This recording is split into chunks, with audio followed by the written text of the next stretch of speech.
سلام، سمانه رجبی هستم، ماما و درمانگر جنسی بانوان. امروز در مورد یکی از سوالات بحث برانگیز و قدیمی در دنیای رابطه جنسی در خدمت شما هستم تا به این سوال پاسخ بدیم و در موردش صحبت کنیم. با من همراه باش تا آخر ویدیو تا به این سوال پاسخ بدیم.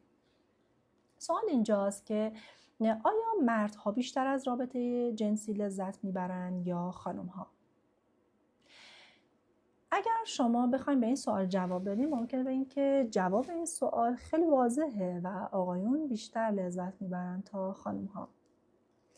اما سیستم پیچیده مغز و دنیای علم یک چیز دیگه ای رو داره به ما میگه. ما همیشه گفتیم که رابطه جنسی بین دوتا مغزه که اتفاق میفته. همه چی از اینجا هستش که شروع میشه. توی یک مطالعه fMRI اومدن که انجام دادن. fMRI یک مطالعه هستش که میاد روی مغز انجام میشه و در اون حالی که اون عمل داره انجام میشه میان مغز رو بررسی میکنن تا ببینن که چه اتفاقاتی داره توی مغز میفته.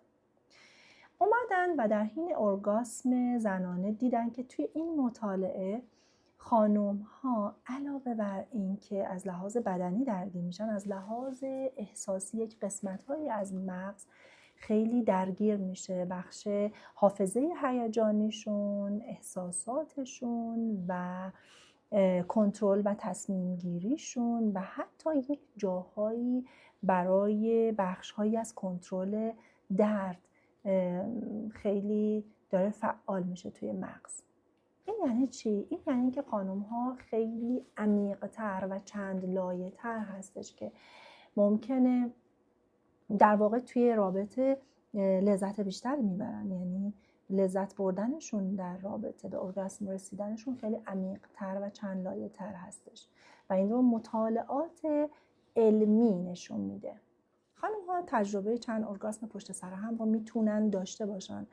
اما یه تحقیقاتی توی امریکا نشون میده که 95% آقایون اومدن گزارش دادن که توی آخرین ارتباطشون که داشتن به ارگاسم رسیدن، به انزال رسیدن و براشون خوشایند بوده. اما 65% خانم ها فقط گزارش دادن که به ارگاسم رسیدن. خب این شکاف 30% به خاطر چیه؟ به خاطر این هستش که زنها ضعیفترن؟ نه، همونجور که گفتیم ظرفیت خانم ها از لحاظ مغزی خیلی بیشتر هستش و عمیق‌تر هستش. به دلیل عدم دانش کافی، به دلیل عدم تحریک و معاشقه کافی هستش که خانم ها و اینکه چرخه جنسی زنانه نادیده گرفته میشه. به همین دلیل هستش که خانم ها ممکن ارگاسم رو تجربه نکنن و این شکاف 30% به این برمیگرده.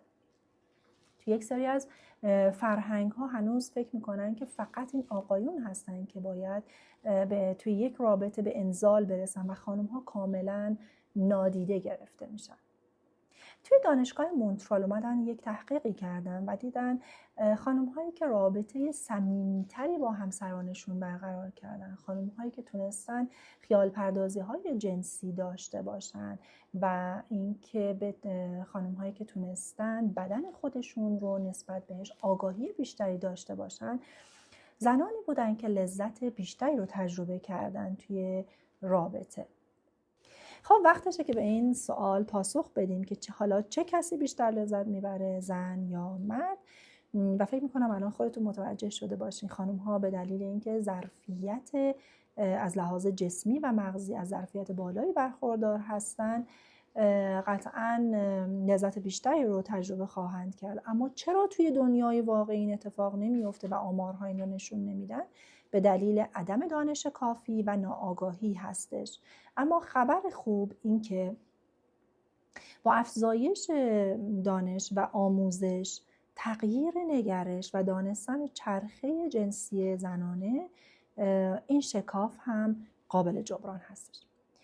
اگر این ویدیو برات مفید بود حتما ویدیو ما رو لایک کن، ما رو دنبال کن و سوالاتی اگر داری میتونی توی پیج اینستاگرام من وارد بشی، سوالاتت رو بپرسی و اگر درخواست مشاوره داشتی همونجا میتونی درخواست مشاوره بدی.